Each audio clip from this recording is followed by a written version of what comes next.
Mark Ray Monday for MMAfighting.com here with Matt Mitrione in New York City ahead of his huge Bellator World Heavyweight Grand Prix semifinal fight on Friday night at Mohegan Sun against Ryan Bader. Matt, New York City. We're in Midtown Manhattan right now.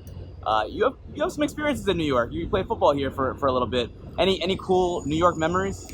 I fought this one guy named Fedor Emelianenko here. That was kind of cool.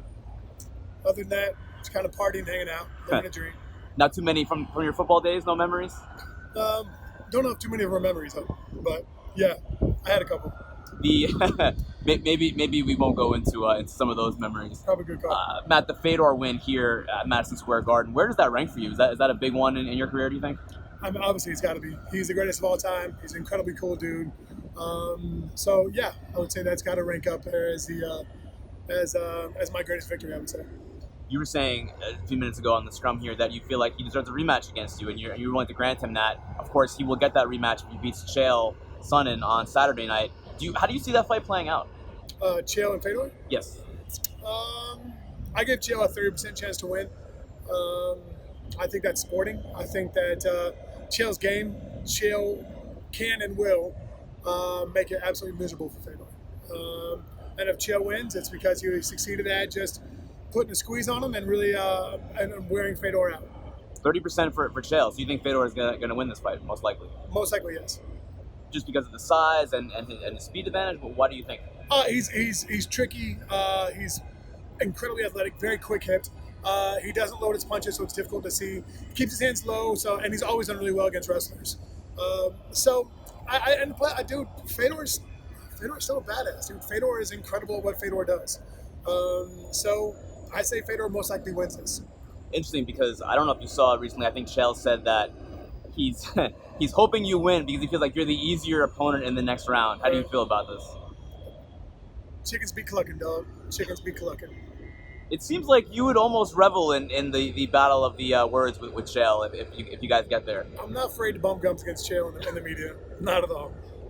Chael has always been very complimentary of you in the media in the past. He's called you one of the best heavyweights, not the best heavyweight in the world. Is there any relationship there? Is it bad? Is it good? Or anything at all? Chael and I get along great. We talk all the time. We talk stocks, investments. We're friends beyond fighting. And he's a good dude, man. I get along with Chael well, but we understand what the game is. There aren't many heavyweights with a really big personality. There aren't many fighters with a really big personality. So I've never really been able to go ham and then have somebody come back at me and challenge me like that. So I think it'd be fun to fight Chael for that reason, for sure. So you think it's just all part of the business? It's not personal. It's always part of the business, brother. So let's concentrate on Bader here for a second. A few weeks ago, McDonald went up against Mousasi. He went from welterweight to middleweight, and he lost that fight against Mousasi in pretty dominant fashion. And the takeaway from that fight, for most people, was at least the size differential. Mm-hmm. And you will have one against Ryan Bader, of course, on Friday night. Does that make a difference? Is it a big deal to have that size? I don't know. I know that people that have trained with me now, as far as like wrestling and everything else that we're doing and all the fighting, like that just sucks. Being underneath you is a miserable experience. Like my athleticism, my hips, my hip heights, my hip flips, my knee slides, everything else, they're like, dude, it just sucks. Wrestling against you sucks. So we'll see, man. We'll see. We'll see how long he does, how long he lasts, how well his chin lasts, how he does when I sprawl, how he does if he's on top. We'll see, brother.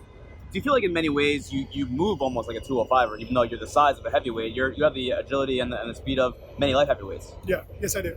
I feel like I am absolutely the anomaly when it comes down to the heavyweight division. Bader is a guy, and you had also mentioned this in the scrum, you used the words, always a bridesmaid, never a bride. And now he's kind of the bride in Bellator. Yep. What does that mean for him, and what does that mean for you going into this fight? Because he's the light heavyweight champion, but this is a whole different weight class for him. Yeah, we came to my neighborhood looking for fun, you know. So as far as I'm concerned, I think as far as I understand, everybody else is concerned, I'm the uncrowned king of this heavyweight division. So you're coming to trying to take my turn, take what I'm supposed to lay at my children's feet.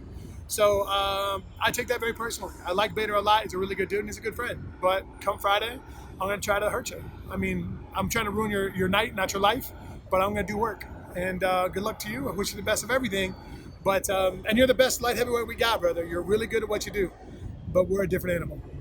You were one of the first guys that took a chance on Bellator. You came over from the UFC. When you look at the things that are going on in the UFC right now, something's controversial. Of course, there was that ugly brawl Saturday night at UFC 229 between Khabib Nurmagomedov's team and McGregor's team. When you look at that stuff from afar now, what is your opinion? What do you think of it? I'm happy I got out of that circus. I'm happy I got out of it's such, in my opinion, they just dug themselves such a hole, man. Like you pimp somebody out to build a star, and then they realize how much leverage they have, and then they got you by the short and curlies, and there's nothing you can do about it. And then everything becomes a circus, man. Like, you can't punish this guy because he's going to do this, and he wants this much of the company, and he's going to do this, and now he can promote his own stuff, and nobody else can even wear their own stuff. And I mean, it's just madness, man. It's a private company, so they can do whatever the hell they want. But it's a shame. And what's worse is, like, the UFC used all the dolly through the window footage to hype his fight, and then they're sure as hell gonna get a rematch on it, and they're gonna throw all this footage of Khabib jumping off the fence and drop kicking old boy, and and then all the madness going on. They're gonna use that to push it, so it's gonna be a moneymaker for them. It's a cash cow for them, and everybody knows it who's not naive to the game. But it's gonna hurt the sport of mixed martial arts overall, and it already has. Like, it's things like this are what the casual fan or the reluctant viewer says. See, that's the shit right there. Those are the Neanderthals. Those are the dudes that don't fit into society. Those are the guys that who only do a hobby. It's not a professional sport, and it hurts us, man. And it sucks. It's unfortunate, but sometimes ethics and scruples get lost in the chase for that almighty dollar. Last thing, man. You were at the Black Zillions camp for quite some time. Recently, Glenn Robinson, the founder of that camp, passed away. How upsetting was that for you guys and all the guys who came through Black Zillions and Jackal Hybrid Training Center down in Florida? Yeah, it sucks, man. Glenn's a good dude. Glenn was a good dude. He comes from good people. His family are good people. He was sick for a long time and did his best to fight it off. It sucks, man. Glenn is a really loving, giving soul, and unfortunately, it was difficult for him to see people struggle and say no to them. So situations happened, and people got their feelings hurt just because he was trying to be cool and trying to make somebody happier in a better situation, and that didn't always pan out. And things happen, man, and that sucks, but it kind of is what it is, dude. Glenn was a great dude, and people that knew him can be proud that they know him.